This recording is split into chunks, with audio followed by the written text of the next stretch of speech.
Assalamualaikum warahmatullahi wabarakatuh. Pada kesempatan kali ini kita akan sama-sama membahas tentang penyelenggaraan jenazah pendidikan agama Islam SMK kelas 11 semester ganjil. Yang pertama kita perhatikan adalah kompetensi dasar 3.7 adalah menganalisis pelaksanaan penyelenggaraan jenazah. 4.7 menyajikan prosedur penyelenggaraan jenazah. Setelah kalian memahami materi ini, diharapkan kalian bisa mengidentifikasi dalil nakli terkait tata cara perawatan jenazah dengan benar. Yang kedua, menjelaskan tata cara perawatan jenazah dengan percaya diri. Yang ketiga adalah menyimpulkan tata cara perawatan jenazah dengan percaya diri. Yang keempat, menganalisis manfaat tata cara perawatan jenazah dengan benar. Yang kelima, menganalisis hikmah tata cara perawatan jenazah dengan benar. Dan praktiknya adalah kita sama-sama bisa mendemonstrasikan tata cara perawatan jenazah. Sebab yang akan kita pelajari pada materi ini adalah yang pertama, hal yang diperhatikan terhadap kondisi jenazah. Yang kedua, memandikan jenazah. Yang ketiga, mengkafani jenazah. Yang keempat, menyolati jenazah. Yang kelima, menguburkan jenazah. Yang keenam, takziah. Dan yang ketujuh, ziarah kubur. Poin yang pertama, hal yang diperhatikan terhadap kondisi jenazah. Ketika ada seorang hamba Allah yang meninggal dunia, maka yang harus kita lakukan adalah pertama, menutup atau memejamkan matanya. Yang kedua, menutup mulutnya, yaitu dengan mengikat dagu dan kepalanya. Kemudian menutup badan dengan kain agar auratnya tidak terlihat. Diperbolehkan mencium wajahnya sebagai tanda berduka cita. Kemudian membayar hutangnya, memberitahu keluarganya, kerabat, dan teman-temannya. Kemudian tidak melukainya sebagaimana tidak melukai badan orang lain masih hidup. Dan yang terakhir adalah tidak mencelanya. Yang kedua adalah memandikan jenazah. Untuk jenazah laki-laki, yang berhak memandikannya adalah pertama, kaum laki-laki.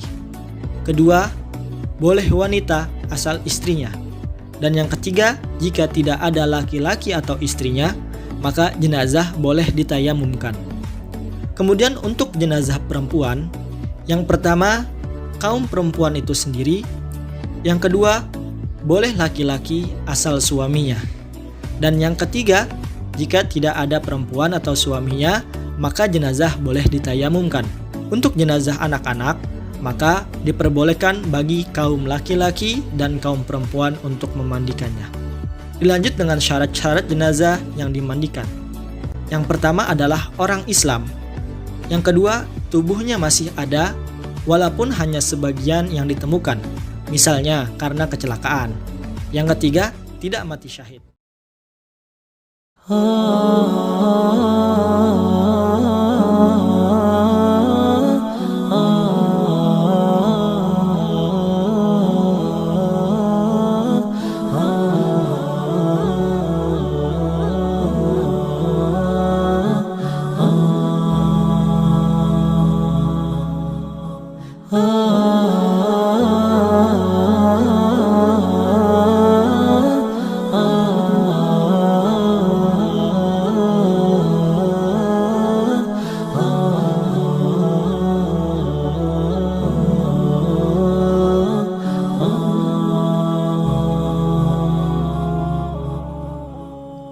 جمال الوجود بذكر الإله وتصفو الحياة بنور هدى جمال الوجود بذكر الإله وتصفو الحياة بنور هدى وتطلب نفس له طاعة ويبلغ سعد إلى منتهى فؤاد شغوف إلى ربه أحب رضاه أحب لقاه يظل يجيء إلى ربوة قرار ويسمو وذا مرتغى فلا لهو يثنيه عن عن سيره ولا جمع مال تغشى هواه إذا ما ينادي منادي الفلاح تراه لذاك يحث خطاه تراه لذاك يحث خطاه جمال.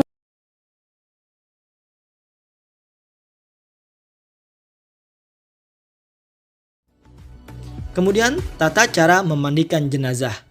Mari sama-sama kita simak video berikut ini. Ketika ada manusia yang meninggal, maka ada beberapa hal yang harus kita perhatikan. Yang pertama, menutupkan kelopak mata jenazah. Yang kedua, mengatupkan mulut jenazah diikat dengan tali bila sulit tertutup.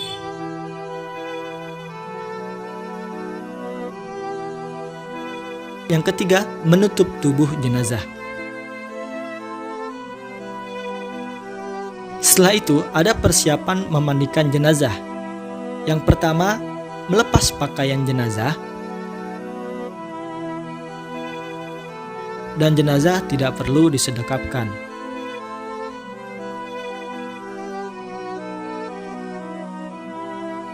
Jenazah dibawa ke tempat yang tertutup untuk dimandikan.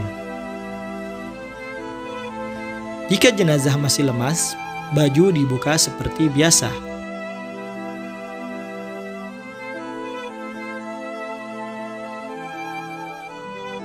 Satu orang memegang kain penutup jenazah yang berada di bagian kepala, satu orang lagi memegang kain penutup jenazah yang berada di bagian kaki, satu orang lagi melepaskan baju yang ada di tubuh jenazah. Namun jika jenazah sudah kaku, maka baju dibuka dengan gunting. Mulai digunting dari bagian lengan bawah, kemudian dari bawah bagian kaki. Setelah lepas semua pakaian jenazah, kain yang terbentang di atasnya ditutupkan. 2 peralatan memandikan jenazah. Siapkan 2 buah kain tebal atau kain handuk kalau bisa. Kemudian 1 buah kain ditutupkan jenazah. 1 buah kain disimpan untuk ganti nanti setelah dimandikan. Kemudian, gunakan meja yang ada lubang-lubangnya agar kotoran bisa langsung turun ke tanah. Setelah itu, siapkan air untuk proses memandikan jenazah. Air yang disiapkan yaitu 1 gentong besar air yang dicampur remasan daun bidara atau air yang dicampur dengan sabun. Kemudian 1 ember kecil air yang dicampur kapur barus. Sunnahnya, ketika memandikan jenazah, jumlah total siramannya adalah ganjil. 3, 5, 7, dan seterusnya. Petugas yang memandikan berjumlah 4 orang. 2 orang bertugas memegang penutup, 2 orang bertugas memandikannya. Petugas yang memandikan jenazah baiknya menggunakan media atau perlengkapan. Di antaranya, yang pertama adalah masker. Yang kedua, sarung tangan. Gunanya sarung tangan adalah yang pertama, agar tidak tertular penyakit dari jenazah. Dan yang kedua, agar tidak bersentuhan langsung dengan aurat atau kotoran jenazah. Kemudian, gunanya masker adalah yang pertama, menghindari bau yang tidak enak. Dan yang kedua, menghindari tertular penyakit. Kemudian, kacamata renang jika dibutuhkan. Adapun gunanya, kacamata renang ini adalah yang pertama, menghindari cipratan ketika proses memandikan jenazah. Kemudian, handuk waslap untuk membersihkan kemaluan dari jenazah tersebut. Perlu juga disiapkan celemek. Kemudian proses memandikan jenazah. Yang pertama adalah membersihkan kotoran jenazah. Proses membersihkan jenazah dimulai dengan membersihkan bagian kepala jenazah, baik dari mata, hidung, telinga. Bersihkan lubang-lubang yang ada di kepala. Kemudian membersihkan kotoran perut dengan cara badan jenazah diangkat sebagaimana kita ingin mendudukan seseorang yang sedang tidur.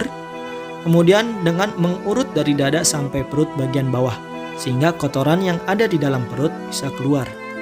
Yang ketiga, membersihkan bagian dubur dengan handuk waslap. Setelah kotoran keluar dari 2 lubang kemaluan, kita membersihkan bagian tersebut dengan handuk waslap hingga bersih. Setelah itu, kita mewudukan jenazah. Bagian yang dibasuh untuk mewudukan jenazah adalah membasuh bagian wajah. Dan yang kedua, mengusap tangan kanan jenazah kemudian yang kiri.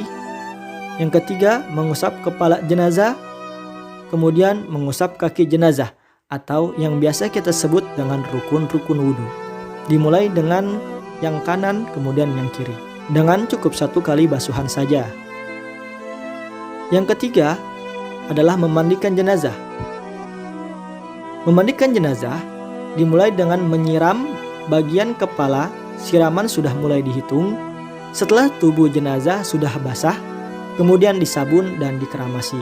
Jenazah dalam posisi terlentang mulai menyiram dari kepala jenazah. Disiram dengan menggunakan hitungan ganjil, 3, 5, atau 7.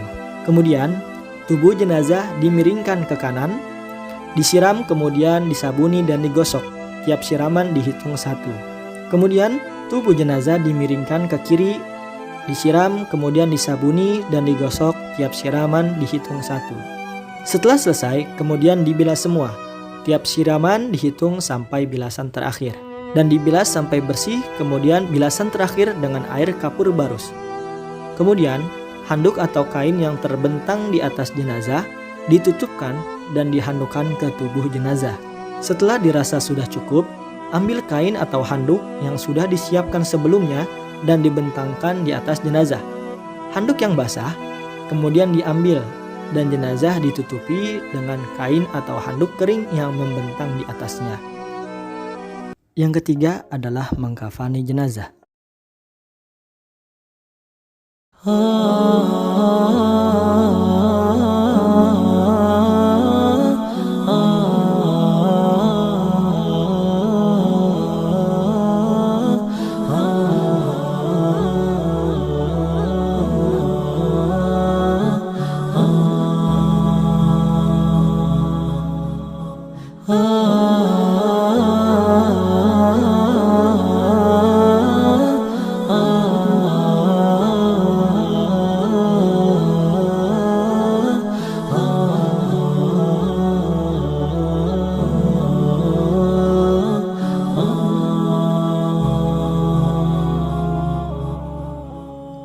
جمال الوجود بذكر الإله وتصفو الحياة بنور هدى.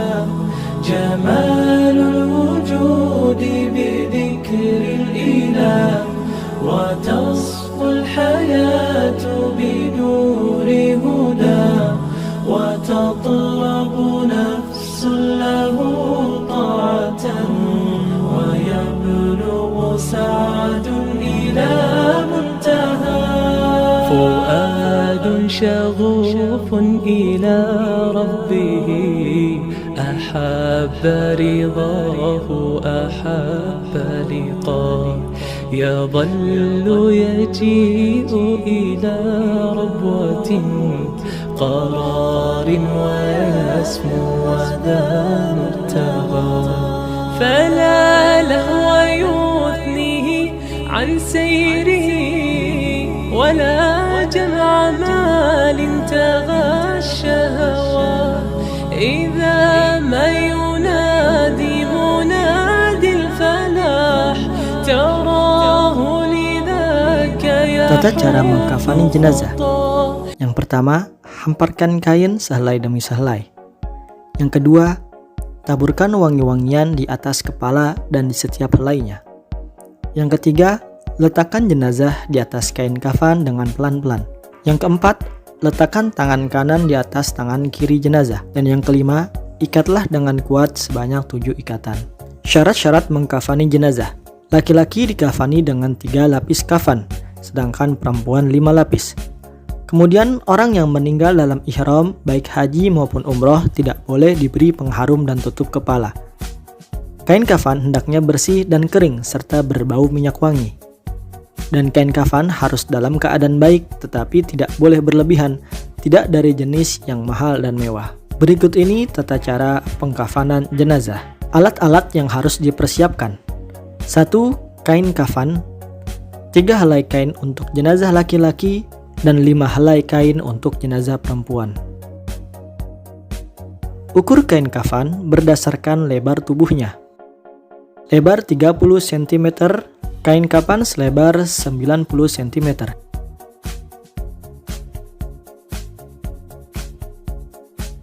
Lebar 40 cm. Kafan selebar 120 cm.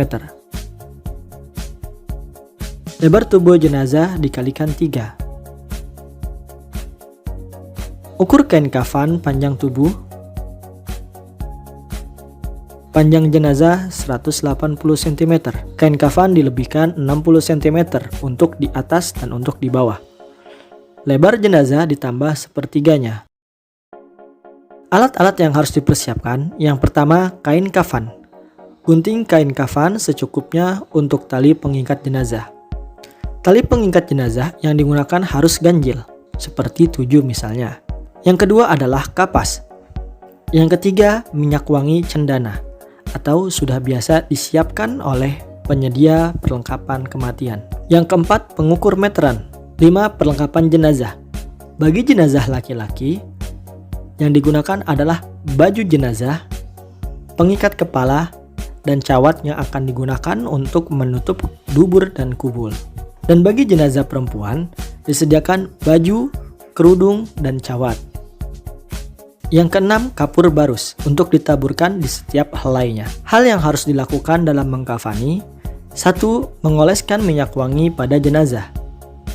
2. Siapkan kain kafan beserta talinya dan pindahkan jenazah ke atas kain kafan setelah dimandikan. 3. Diberi kapas pada lubang telinga dan hidung. Yang keempat, pakaikan perlengkapan pada jenazah. Di antaranya adalah baju, ikatan kepala, dan cawat bagi jenazah laki-laki. Kemudian baju, kerudung, cawat bagi jenazah perempuan. Jenazah sudah siap dikafani dan siap disolatkan. Yang keempat, menyolatkan jenazah.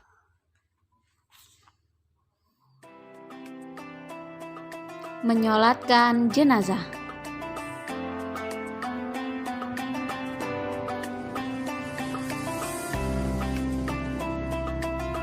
Jika jenazahnya laki-laki, maka berdiri sejajar dengan kepala mayit, seperti gambar berikut.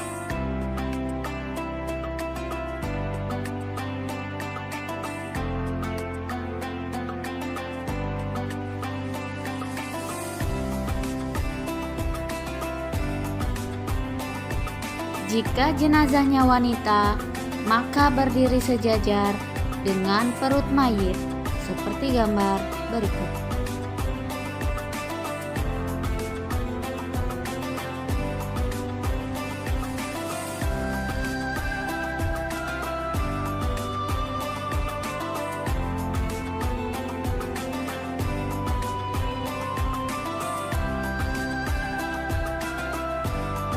Rukun sholat jenazah.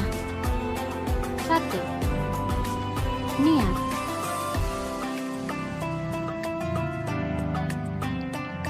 Untuk jenazah laki-laki, sebelum memulai sholat,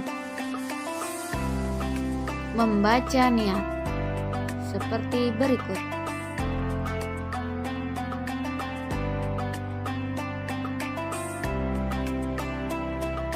Usolli ala hadzal mayyiti arba'a takbiratin fardhu kifayah imaman aw ma'muman lillahi ta'ala.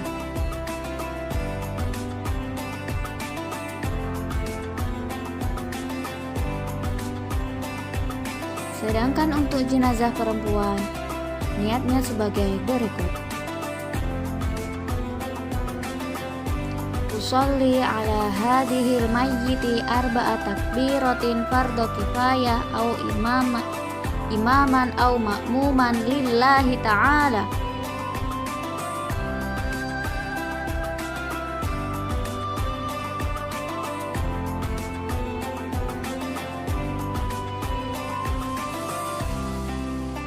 Mengangkat tangan pada takbir pertama. Membaca surah Al-Fatihah seperti pada gambar berikut.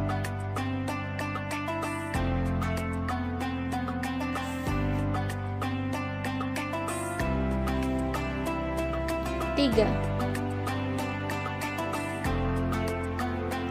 Takbir kedua, membaca sholawat.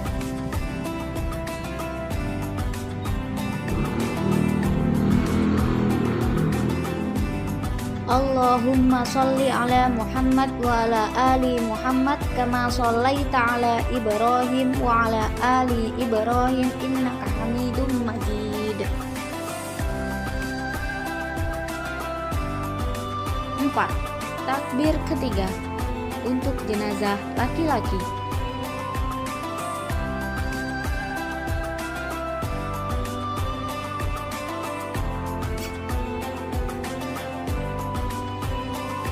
Allahumma ighfir lahu warhamhu wa'afihi wa'fu anhu waj'alil jannata maswah.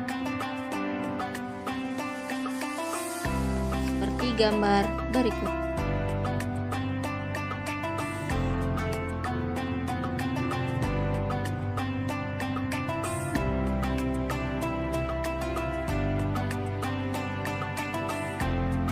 Untuk jenazah perempuan, membaca seperti berikut. Allahumma ighfir laha warhamha wa'afiha wa'fu anha waj'alil jannata maswah.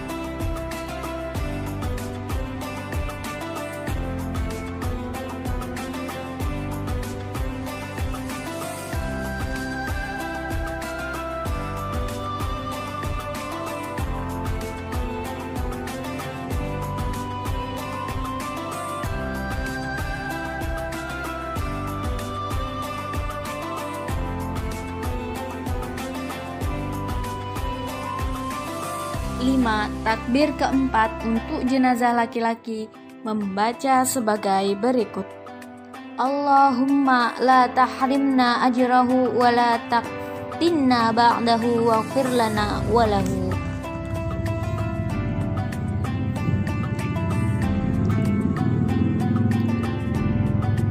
Untuk jenazah perempuan, membaca sebagai berikut.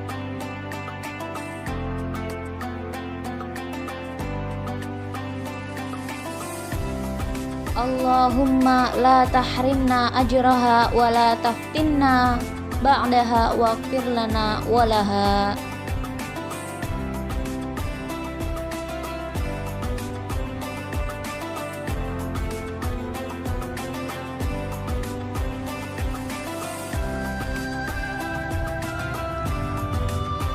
Keenam, salam.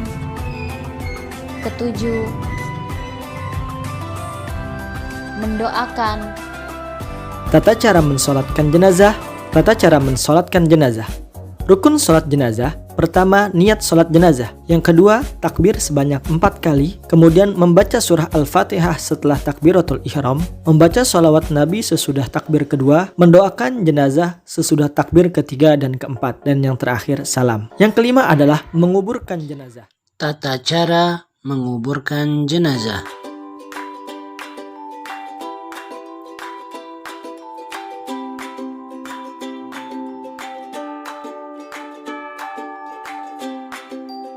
Satu, jenazah dikubur dalam sebuah lubang dengan kedalaman setinggi orang berdiri, dengan tangan melambai ke atas dan dengan lebar seukuran 1 dhira, lebih 1 jengkal.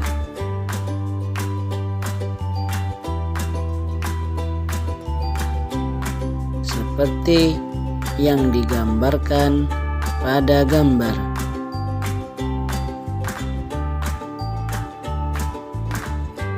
Berdasarkan sebuah hadis Nabi Muhammad SAW yang berbunyi ikhfiru wa awsi'u wa ahsinu, yang artinya galilah liang kubur, luaskan dan baguskan.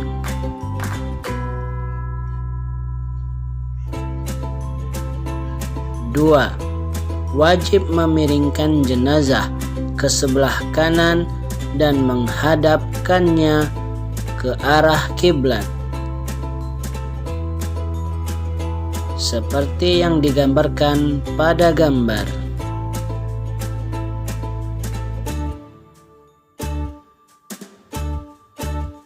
Tiga, setelah jenazah diletakkan secara pelan-pelan di dasar kubur, disunnahkan pula untuk melepaskan tali ikatannya, dimulai dari kepala.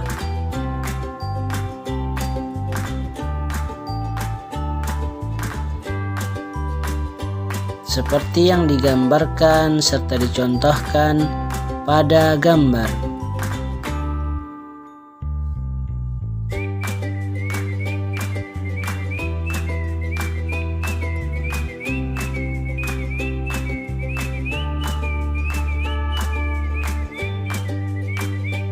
Empat, pada saat meletakkannya di liang lahat, disunnahkan membaca doa sebagai berikut doanya. Bismillahi wa ala sunnati rasulillahi sallallahu alaihi wasallam.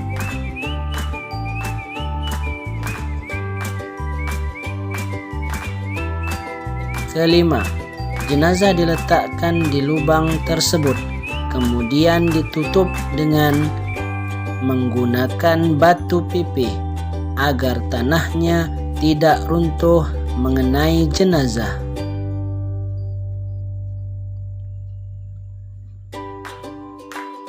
Posisi jenazah di dalam kubur seperti yang digambarkan pada gambar. Dimulai dari bahu kiri di atas, tali pengekat hendaknya dibuka. Di bagian belakang mayat hendaknya disendalkan kuat-kuat dengan tanah supaya tidak terbalik. Kain kapan di mukanya hendaknya dibuka. Batu tanah dijadikan sebagai bantal. Rusuk kanan berada di bawah. Tali pengikat hendaknya dibuka.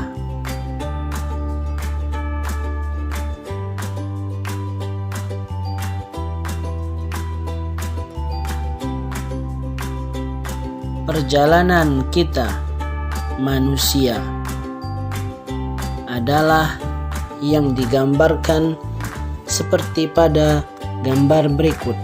Perjalanan manusia dimulai dari dunia, kemudian kematian, hari kebangkitan, padang mahsyar, syafaat, hisab, penyerahan catatan amal, mizan, telaga Rasulullah, sirat, dan terakhir adalah surga dan neraka.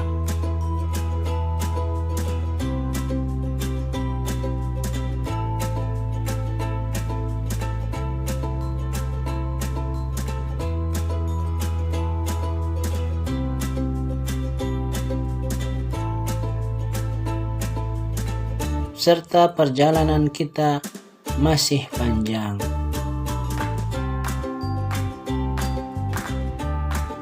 Tata cara menguburkan jenazah. Pertama, jenazah segera dikuburkan. Yang kedua, liang lahat dibuat seukuran jenazah dengan kedalaman kira-kira setinggi orang ditambah setengah lengan dengan lebar kira-kira 1 meter. Yang ketiga, liang lahat tidak dapat dibongkar oleh binatang buas. Maksud menguburkan jenazah adalah untuk menjaga kehormatan mayat dan menjaga kesehatan orang-orang yang ada di sekitar makam dari bau busuk. Yang keempat, mayat dipikul dari 4 penjuru. Yang kelima, pemakaman jenazah dimasukkan ke liang lahat dengan posisi miring ke kanan dan dihadapkan ke kiblat ketika meletakkan jenazah di dalam kubur. Yang keenam, lepaskan tali-tali pengikat lalu tutup dengan papan, kayu, atau bambu dan ditimbun sampai galian liang kubur menjadi rata. Dan yang terakhir, mendoakan dan memohonkan ampun untuk jenazah. Itulah tadi tata cara penyelenggaraan jenazah. Materi SMK kelas 11 semester ganjil.